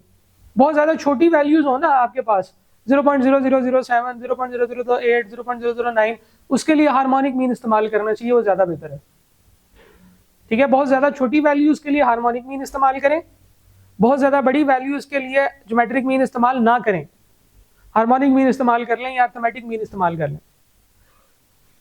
इसके बाद एक चीज आपको नजर आई होगी, सेम डाटा सेट में हमारा सबसे बड़ा जो आंसर आया है वो अर्थमेटिक मीन का आया है, दूसरे नंबर पे ज्योमेट्रिक मीन का आया है और तीसरे नंबर पे हार्मोनिक मीन का आया है। अर्थमेटिक मीन 1950 है, ज्योमेट्रिक मीन 1946 है, हार्मोनिक मीन 1942 है। ये हमेशा ऐसा ही रिलेशन होगा कि अर्थमेटिक मीन जो है ये सबसे बड़ा होगा, ज्योमेट्रिक मीन उससे छोटा और हार्मोनिक मीन उससे छोटा। ठीक है, ये हमेशा ऐसे ही रिलेशनशिप होगा, इसको याद रखिएगा, एमसीक्यूज में पूछा जा सकता है। अर्थमेटिक मीन, ज्योमेट्रिक मीन और हार्मोनिक मीन का रिलेशन। अर्थमेटिक मीन हमेशा सबसे बड़ा होगा, जैसे इधर भी आया है, जो मर्जी डाटा सेट ले लें, इन तीनों में अर्थमेटिक मीन सबसे बड़ा होगा, ज्योमेट्रिक मीन उससे छोटा और हार्मोनिक मीन सबसे छोटा होगा। अच्छा, कभी कभार ऐसा भी हो सकता है कि डाटा के अंदर कोई चेंजेस या कोई वेरिएबिलिटी नहीं है। हम लोगों ने ऑब्जर्वेशन की, पहले बच्चे से पूछा उसने भी कहा 19 साल, दूसरे बच्चे ने भी पूछा उसने भी कहा 19 साल, तीसरे बच्चे से पूछा उसने भी कहा मेरी उम्र है 19 साल, 50 बच्चों से पूछ लिया, सब ने कहा मेरी उम्र है 19 साल 19 साल। तो ऐसे केस में बड़े इंटरेस्टिंग आंसर आएगा। अगर हमारे पास सारी वैल्यूज जो है वो सेम है, 19 19 19, सारी 19 ही चल रही हैं, तो हमारा अर्थमेटिक मीन ये भी 19 ही होगा, हमारा ज्योमेट्रिक मीन भी 19 ही आएगा और हार्मोनिक मीन भी 19 ही आएगा। सही है जी। इस वजह से हम इस इक्वेशन के साथ एक और काम करते हैं कि हम कहते हैं कि एक्सट्रीमली रेयर सर्कमस्टांसेस में जहां पे सारी वैल्यूज बिल्कुल सेम है, अर्थमेटिक मीन, ज्योमेट्रिक मीन और हार्मोनिक मीन एक दूसरे के इक्वल हो सकते हैं। तो इसलिए हमारे पास जो फाइनल स्टेटमेंट बनती है वो ये बनती है कि arithmetic mean is always greater than और equal to geometric mean, which is always greater than और इक्वल टू हार्मोनिक मीन। तो ये इन दोनों के दरमियान में रिलेशनशिप, इन तीनों के दरमियान में बनता है जी। इसके बाद नीचे फॉर्मूले लिखे हुए हैं ग्रीन कलर के बॉक्स में ग्रुप्ड डाटा के। ग्रुप डाटा क्या होता है उसके बाद हम दोबारा इधर वापस आएंगे और फिर हम इनके भी कैलकुलेशंस करेंगे, इसलिए आपने घबराना नहीं। हम लोग एवरेजेस पढ़ रहे हैं, जो एवरेजेस होती हैं ये मेजर ऑफ सेंट्रल टेंडेंसी होते हैं और वैल्यू बेस्ड एवरेजेस हमने पढ़ ली है, वैल्यू बेस्ड एवरेजेस हमने पढ़ ली हैं। अच्छा जी, फिर आगे चलते हैं, पोजीशन बेस्ड एवरेजेस, ऐसी एवरेजेस जो पोजीशन की वजह से एवरेज कहलाती हैं। पोजीशन बेस्ड एवरेजेस के लिए बहुत सी कैलकुलेशंस इस्तेमाल की जाती हैं। मीडियन जो डाटा के बिल्कुल सेंटर में होता है और पूरे डाटा को दो पार्ट्स में डिवाइड करता है, ये एक मीडियन होता है, लड़का जो सेंटर में खड़ा होता है, जिसके इस तरफ भी सेम डाटा होता है, इस तरफ भी सेम डाटा होता है। तो मीडियन कितने होंगे? एक ही मीडियन होगा जो डाटा को दो पार्ट्स में डिवाइड करेगा। क्वार्टाइल्स डाटा को 4 पार्ट में डिवाइड कर देते हैं। ये भाई होते हैं कुछ जो पूरे के पूरे डाटा सेट के सेंटर में इस तरह से खड़े हो जाते हैं कि एक बिल्कुल सेंटर में, दूसरा पहले वाले की और एंड वाले के सेंटर में, और तीसरा दूसरे और दूसरे एंड के सेंटर में खड़ा हो जाता है। ये 3 भाई होते हैं। तो क्वार्टाइल्स कितने होंगे? 3। क्वार्टाइल 1 वो क्वार्टाइल 2 जो है ये सेंटर में खड़ा होगा। ये बिल्कुल वैसे ही है जैसे मीडियन के केस में वो अकेला भाई है जो बिल्कुल सेंटर में खड़ा हुआ है। तो क्वार्टाइल जो है वो डाटा को 4 इक्वल पार्ट्स में डिवाइड कर देते हैं। मीडियन डाटा को 2 इक्वल पार्ट्स में डिवाइड कर देते हैं, सेंटर में खड़े होते हैं। सही है जी? मीन में क्या करते हैं? मीन का फार्मूला पढ़ा है? पढ़ा ना? क्या होता है? Summation x over n. Median का भी पता चल जाएगा, मीडियन बता रहा हूं मैं। रूल वो याद रखना है, पहले मुझे बताने देना फिर सवाल पूछना। ठीक है, तो ये है मीडियन। ठीक है, ये है आपका क्वार्टाइल Q1, Q2, Q3। इसी तरह से अगर डाटा को 10 इक्वल पार्ट्स में डिवाइड करना हो, डाटा को 10 इक्वल पार्ट्स में डिवाइड करना हो तो जो 9 भाई आएंगे उन सबको डिसाइल कहा जाएगा। क्या कहा जाएगा? डिसाइल्स। वो डाटा को 10 इक्वल पार्ट्स में डिवाइड करते हैं। देखिए मीडियन डाटा को 2 पार्ट्स में डिवाइड करता है, 1 और 2, ये पार्ट्स हैं। ये जो क्वार्टाइल्स हैं ये डाटा को 4 पार्ट्स में डिवाइड करते हैं, 1, 2, 3 एंड 4। डाटा की सबसे लोअर साइड पे मिनिमम वैल्यू होती है और डाटा की हाईएस्ट साइड पे मैक्सिमम वैल्यू होती है। सिमिलरली क्वार्टाइल के केस में भी लोएस्ट साइड पे मिनिमम वैल्यू होती है और हाईएस्ट साइड पे मैक्सिमम वैल्यू होती है।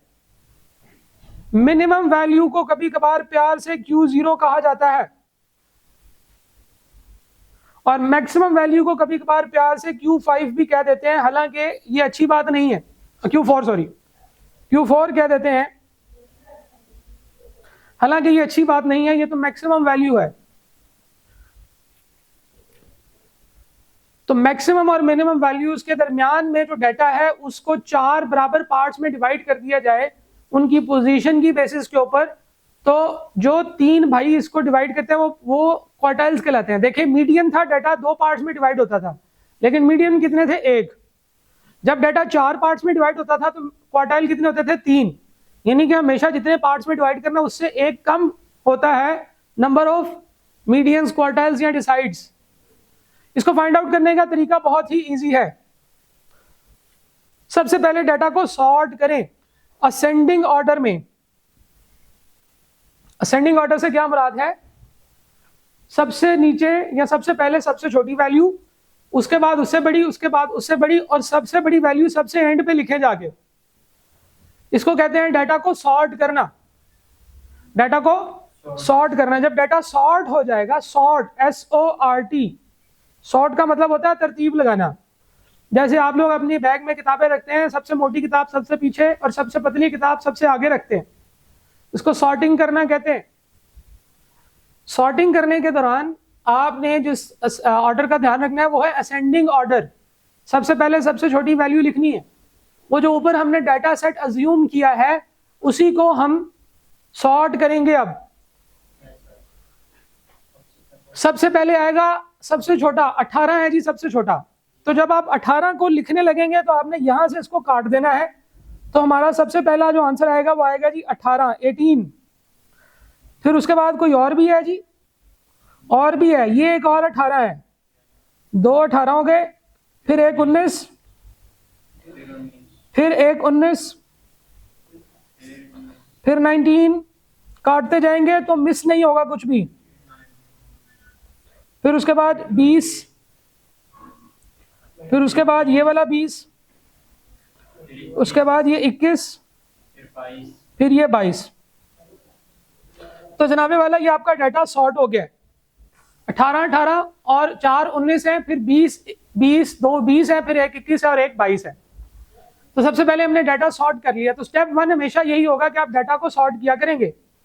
उसके बाद आपने कुछ भी फाइंड आउट करना है, कुछ भी फाइंड आउट करना है, उसका फॉर्मूला यही है I × n+1/d। ठीक है जी, I × n+1/d लिखता हूं मैं यहां पे, फिर एक्सप्लेन करता हूं। वो होता है जी, इससे आपकी आइटम की पोजीशन आएगी। आइटम की क्या आएगी? पोजीशन आएगी। इसे मैं कह सकता हूं position is equal to i into n plus one over D.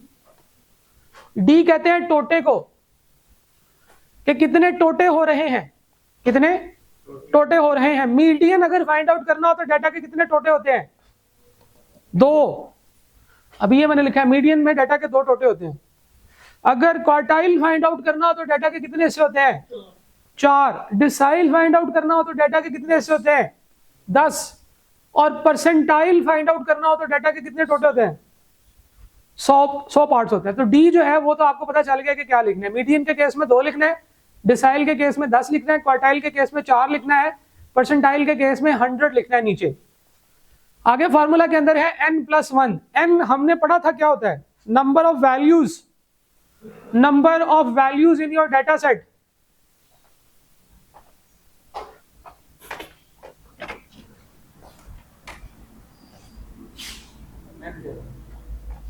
Number of values in your data set, ठीक है जी, वो आपको क्वेश्चन से मिलेगी। इस वक्त जो हमने एग्जांपल लिया उसमें नंबर ऑफ वैल्यूज कितनी है? 10 है। अच्छा, आई का मतलब है कि आपने कौन सा मीडियन, क्वार्टाइल या डिसाइल फाइंड आउट करना है। एग्जांपल लेते हैं, फिर मैं आपको बताऊंगा। लेकिन जी हम लोग फाइंड आउट करना चाहते हैं थर्ड क्वार्टाइल, Q3 ठीक है जी, थर्ड क्वार्टाइल। तो ये आई है और क्वार्टाइल से पता चला कि 4 हमारा डी होगा। दोनों चीजें इधर से ही पता चल गई। हम लोग फॉर्मूला लिखेंगे आई इंटू n+1 ओवर डी। आई क्या है? थर्ड। n है नंबर ऑफ वैल्यूज, डी है क्वार्टाइल के केस में 4, ठीक है जी। तो 33/4 कितना बनता है? 8.25, 8.25, yes sir ठीक है। एक और एग्जांपल लेते हैं, सेकंड क्वार्टाइल। Q3 का मतलब हो गया इसके आगे वाला आंसर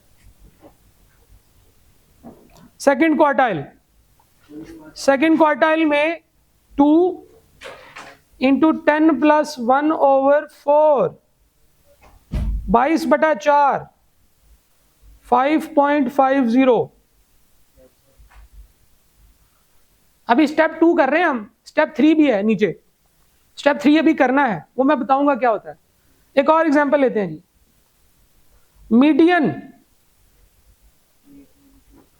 मीडियन एक ही होता है, इसलिए इसके साथ फर्स्ट मीडियन लिखने की जरूरत नहीं पेश आती, लेकिन फिर भी हम कह सकते हैं कि मीडियन फाइंड आउट करें।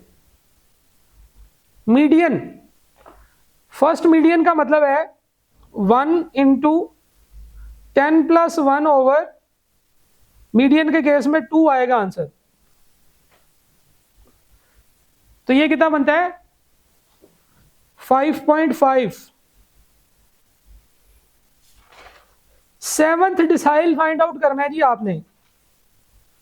Seventh decile, 7 into 10 plus 1 divided by 10 बिल्कुल ठीक। 7 इंटू 10+1 डिवाइडेड बाई 10, 77/10, 7.70, ठीक है जी। 50th percentile, 50 into 10 plus 1 divided by 100 50 into 10+1 divided by 100, 5.50। तो ये हमारा स्टेप 2 है, जिसमें हमने पोजीशन फाइंड आउट करनी है कि जो हमारी पोजीशनल एवरेज है वो किस जगह पे फॉल कर रही है, उसकी क्या पोजीशन है, ठीक है जी।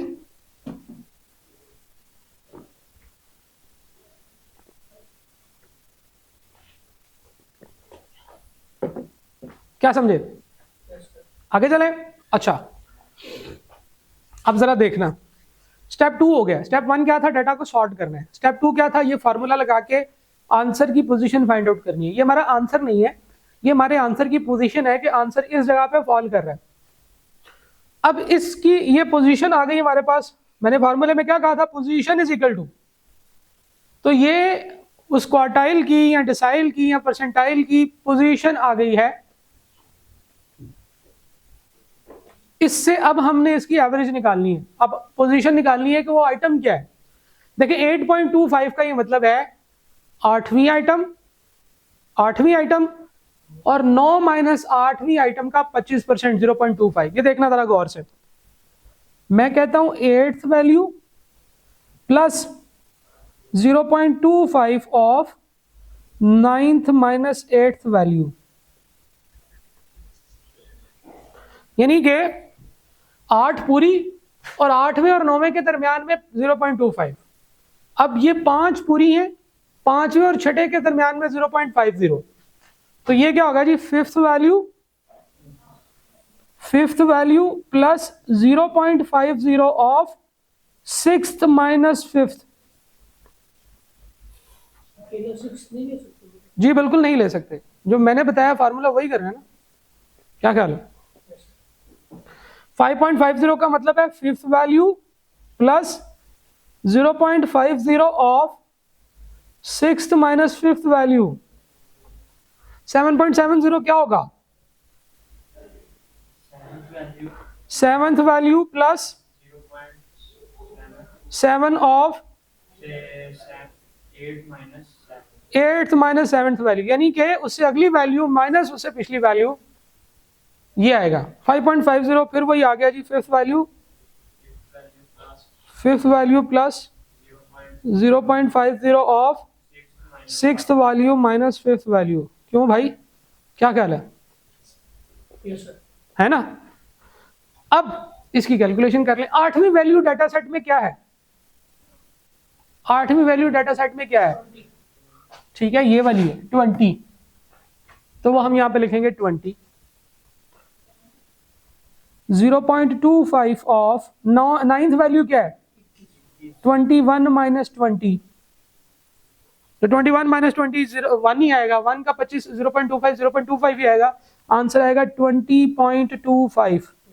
ये है जनाब आपका क्या चीज थी, ये थर्ड क्वार्टाइल, थर्ड क्यू।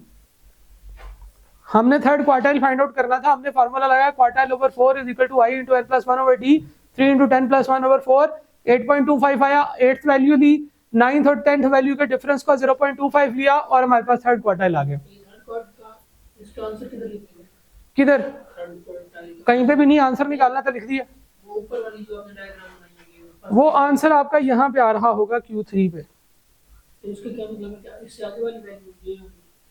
इससे आगे वाली वैल्यूज जो हैं, जो डाटा का 25% है वो आगे फॉल करता है इससे 20.25 से। ये आंसर हम क्या ऐड कर रहे हैं, ये कुछ नहीं। ये भी आपको समझाऊंगा मैं, जब मैं आपको बॉक्स एंड विस्कर प्लॉट पढ़ाऊंगा उस वक्त समझ आएगी। अभी ये देखें जरा, ठीक है, सारा कुछ पढ़ेंगे। फिफ्थ वैल्यू किधर है जी, fifth value 19 plus 0.5 of sixth value कितनी है 19 माइनस 19, 0.5 इंटू 19 माइनस 19, वो जीरो ही हो जाएगा, जीरो का 0.5 भी जीरो ही होगा। इसका मतलब ये है कि Q2 जो है आपका वो कितना है जी 19 ही है। फिफ्थ वैल्यू कितनी है जी 19, 0.5 of 16th value, six value भी 19 है, फिफ्थ वैल्यू पर 19 है, इसका भी होगा जी। मीडियन जो है ये हमारा कितना है 19। डिसाइल सेवंथ वैल्यू क्या है जी 20, 0.7 ऑफ 20 माइनस 20 20, 8th भी 20 है और 9th भी 20 है, 20 माइनस 20, ये 20 आएगा। तो इसका आंसर 20 ही आएगा। क्या चीज है ये, सेवंथ डिसाइल D7, आंसर है जी 20। और ये 5 प्लस 0.56 और 5 ये असल में ये भी अभी हमने किया है और ये भी अभी हमने किया है। इसका आंसर क्या आता है जी, परसेंटाइल नंबर 50, ये भी 19 ही आता है। अब जरा देखिएगा, हम लोगों ने डिसाइल, परसेंटाइल, क्वार्टाइल बहुत सारे फाइंड आउट किए हैं और इनकी प्रैक्टिस कर ली है अनग्रुप डाटा के अंदर। ये पोजीशन बेस्ड एवरेजेस होती हैं।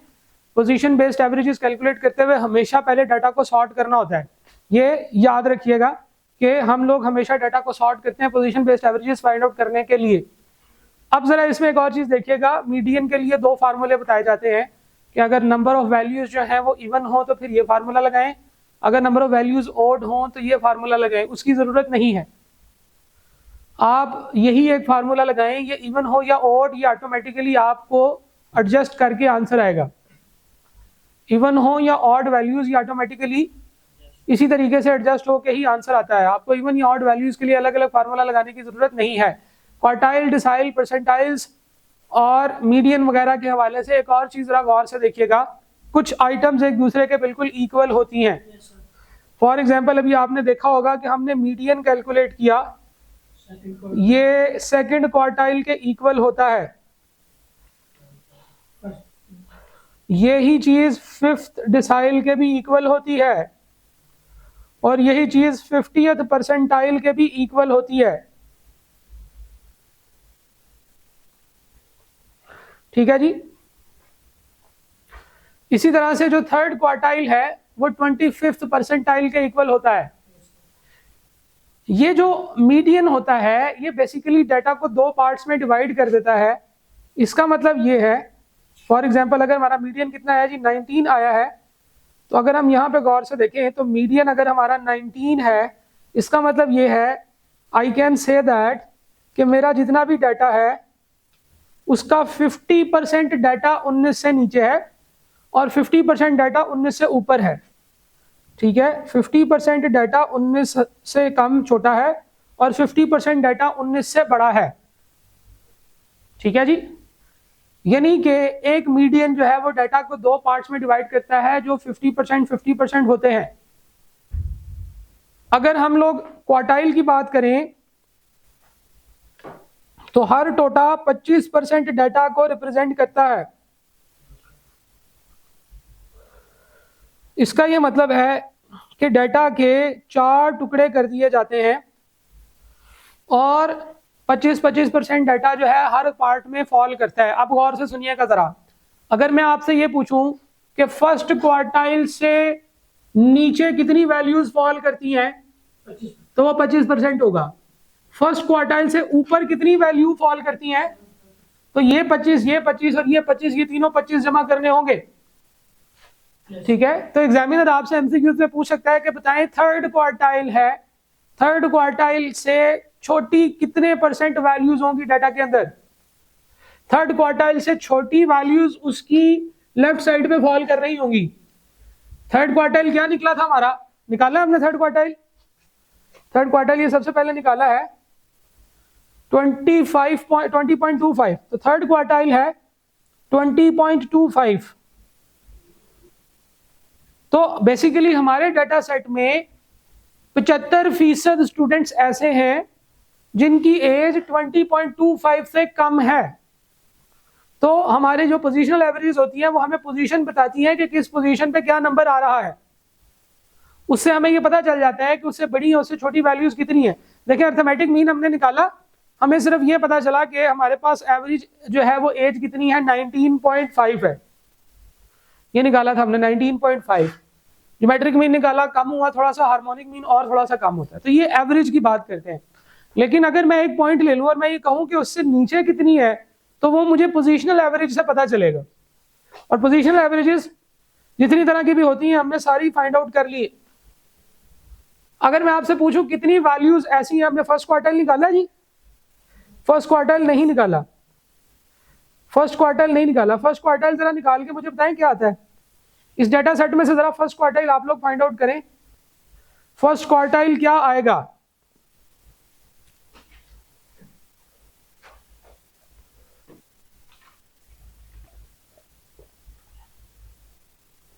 है 5.5 है नहीं, फर्स्ट क्वार्टाइल वो सेकंड क्वार्टाइल था जो 5.5 कह रहे हो ना आप। ये देखो ये 2 लिखा हुआ।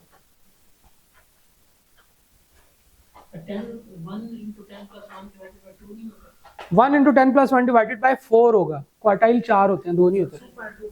2.25 इसकी पोजीशन आ रही है। अब वैल्यू नंबर 2 पे क्या है 18 और 25 पे क्या है 19 और 18 का डिफरेंस 1, उसका 2.5 लिया 0.25 लिया तो वो 0.25 ही आया।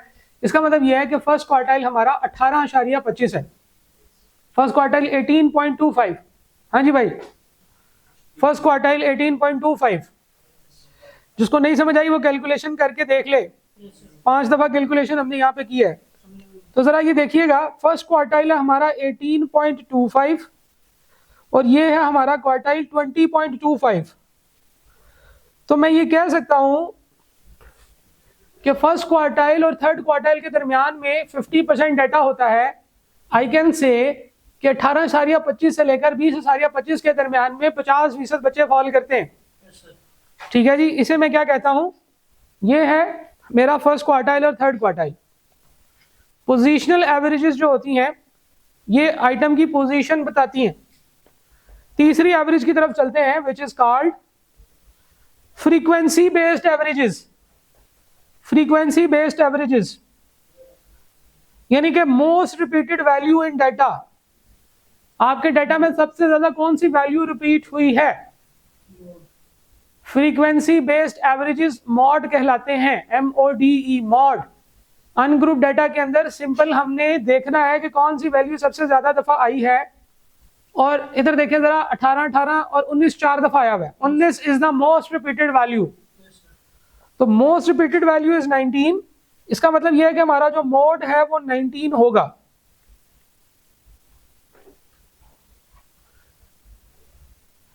ग्रुप डाटा के अंदर इसका एक फॉर्मूला होता है, जो जब हम ग्रुप डाटा पढ़ लेंगे तो उसके बाद हम इसकी प्रैक्टिस कर लेंगे। अब ये जो मॉड है ये मोस्ट रिपीटेड वैल्यू होता है। ये मोस्ट रिपीटेड वैल्यूज ऐसा हो सकता है कि डाटा में कोई मोड ना हो, सारी वैल्यूज एक दूसरे से अलग अलग हो, तो उस केस में हम कहेंगे कि इस डाटा का मोड नहीं है, इस डाटा का मोड ट्रेसेबल नहीं है। ऐसा भी हो सकता है कि वैल्यू के अंदर अभी ये 19 4 दफा रिपीट हुआ है, तो हमने जो डाटा सेट लिया उसमें और भी ऐसी आइटम्स हो जो 4 दफा रिपीट हो रही है, और भी ऐसी आइटम्स हो जो 4 दफा रिपीट हो रही है। ऐसा भी हो सकता है। दो आइटम्स अगर ऐसी हो जो इक्वल नंबर ऑफ फ्रीक्वेंसी में रिपीट हुई हैं, जैसे 19 भी 4 दफा रिपीट हुआ है, 20 भी 4 दफा रिपीट हुआ है, तो हम कह सकते हैं कि डाटा के दो मोड्स हैं, 19 भी है 20 भी है। तो मोड के दो आंसर्स भी हो सकते हैं, लेकिन इसको इतना अच्छा नहीं समझा जाता है इस बात को। जब मोस्ट रिपीटेड वैल्यू ज्यादा क्लियरली आइडेंटिफाई ना हो रही हो तो हम ये कहते हैं कि हमारे पास डाटा इनसफिशिएंट है। जब डाटा पूरा आएगा फिर पता चलेगा कि मोस्ट रिपीटेड वैल्यू कौन सी है।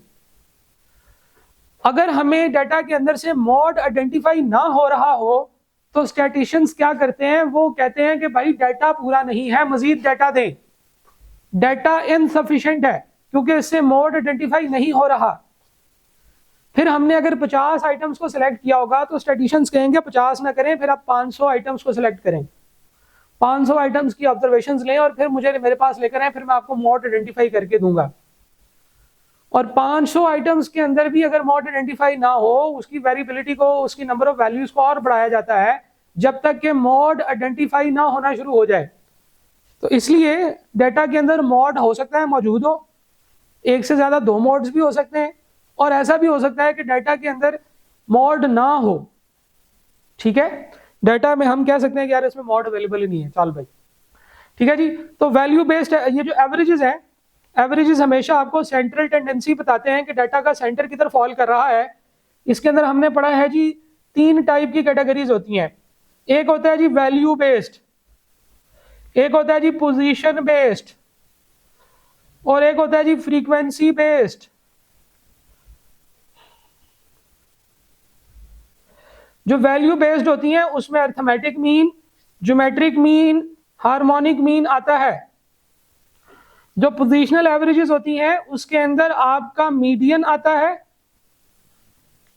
क्वार्टाइल आता है, आपका डेसाइल आता है और परसेंटाइल आता है। और फ्रीक्वेंसी आसान ही है, सुकून है, फ्रीक्वेंसी में कोई मसला नहीं है। लेकिन फ्रीक्वेंसी में हम ये कह रहे थे कि एक मोड भी हो सकता है, दो मोड भी हो सकते हैं। या नो मोड भी हो सकते हैं। नो मोड, डेटा के अंदर कोई मोड नहीं है, ये भी हो सकता है। ठीक है जी। तो मेजर ऑफ सेंट्रल टेंडेंसी की कैलकुलेशन कॉन्सेप्ट, और बेसिकली सबसे इंपॉर्टेंट चीज ये स्टैट साइकिल का जो कॉन्सेप्ट है ये आपको आज हमने डिस्कस किया है। बाकी यहाँ से चीजें हम कल करेंगे और आगे हम लोग इंशाल्लाह इसको कल कंप्लीट कर लेंगे। नो मोड और मोड इज इल डिफाइंड, इसमें क्या फर्क है? एक मिनट, वो मुझे आप ग्रुप में कर दिया एक्स्ट्रा में क्या सब बता लें क्या क्या कैसे वर्क करेगा। हाँ ये बड़ी अच्छी बात आपने पूछी है, इसको अभी हम क्लास के एंड पे डिस्कस करते हैं। आपने क्या कहा जी? नो मोड और मोड इज इल डिफाइंड, इसमें क्या फर्क यही मैंने आपको एक्सप्लेन किया ना कि डाटा कम है, डाटा कम है, हमारे पास एक नहीं एक से ज्यादा मोड आ रहे हैं, 4-5 मोड आई जा रहे हैं या कोई भी मोड नहीं आ रहा, तो इसे हम कहते हैं mode is ill defined. Ill defined का मतलब है कि वो ठीक से डिफाइंड नहीं है, हमें नजर नहीं आ रहा, जैसे हम कहते हैं चांद नजर नहीं आ रहा हमें। ठीक है जी। तो moon sighting is ill defined, इस तरह से हम कह सकते हैं कि जब तक हमें मोड क्लियरली नजर नहीं आएगा हम यही कहेंगे कि मोड जो है वो इल डिफाइंड है। है? नो मोड का मतलब नो मोड का मतलब कि कोई मोड नहीं है, ये भी मैंने बताया अभी कि मोड ऐसा हो सकता है कि डाटा में कोई रिपीटेड वैल्यू ही ना आ रही हो। 6 7 8 9 10 फिर 6 7 8 9 10, इसका क्या होगा? नो मोड या मोड? नो मोड, इसका कोई मोड नहीं होना चाहिए क्योंकि इसमें सारी ही वैल्यू बार बार रिपीट हो रही है। तो मोड तो वो होता है ना जो सबसे ज्यादा रिपीट हो रहा हो, तो हम कहेंगे कि यार मोड नहीं है, इसमें मीन या मीडियन चेक कर लें फिर क्या। 6 7 8 9 10 हो, फिर 20 हो, फिर 6 7 8 9 10, इसमें क्या होगा? मोड इसमें भी कोई मोड नहीं होगा, mode is ill defined. Mode is ill defined. Ill defined का मतलब ये है कि उसका कोई मोड नहीं है, एक ही बात। ठीक है जी। So that concludes the lecture for today. Thank you. इंशाल्लाह कल मिलते हैं, बाकी चीजें करते हैं।